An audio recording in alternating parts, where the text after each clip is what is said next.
2008 12ஆம் மாதம் 14ஆம் தேதி உதயமாகின்றான் ஒரு இளம் வீரன். சிறுவயதிலிருந்தே உதைப்பந்தாட்டத்தின் மீது அதீத அன்பு ஈடுபாடு வைத்திருந்தான். பாடசாலை மட்டங்களில் நடைபெறுகின்ற போட்டிகளில் கலந்து கொண்டு அதிலும் மிக திறமையானவனாக செயல்பட்டு அவ்வாறே மாவட்டம் என்ற போட்டிகளில் கலந்து கொண்டு அதிலும் வெற்றி வாக்கி சொல்லினான்.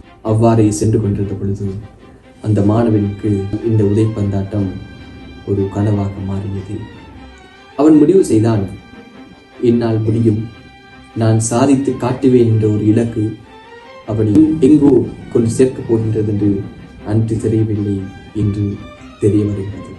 அந்த மாணவன் உதைப்பந்தாட்டத்தில் சிறப்பாக திகழ்கின்றான் என்றால் அதற்கு ஒரு சிறந்த பயிற்றுவிப்பாளர் இருக்க வேண்டும்.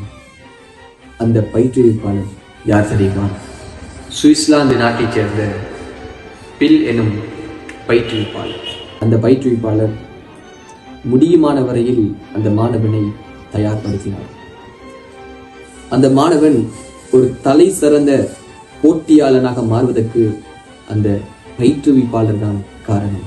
அந்த மாணவனின் முயற்சிக்கு பலனாய் 20 வயதிற்குட்பட்ட இலங்கை உதைப்பந்தாட்ட அணிக்கு தேர்வாகியுள்ளான் ஆர்வின் யூசுப்.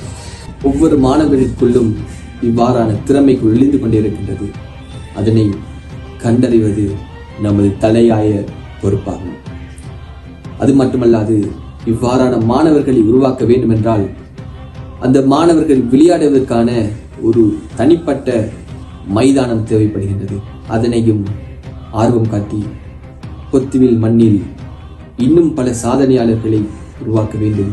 ஏனென்றால் பொத்துவில் மண் தேசிய ரீதியில் விளையாட்டு வீரர்களை உருவாக்கிய ஒரு மண்.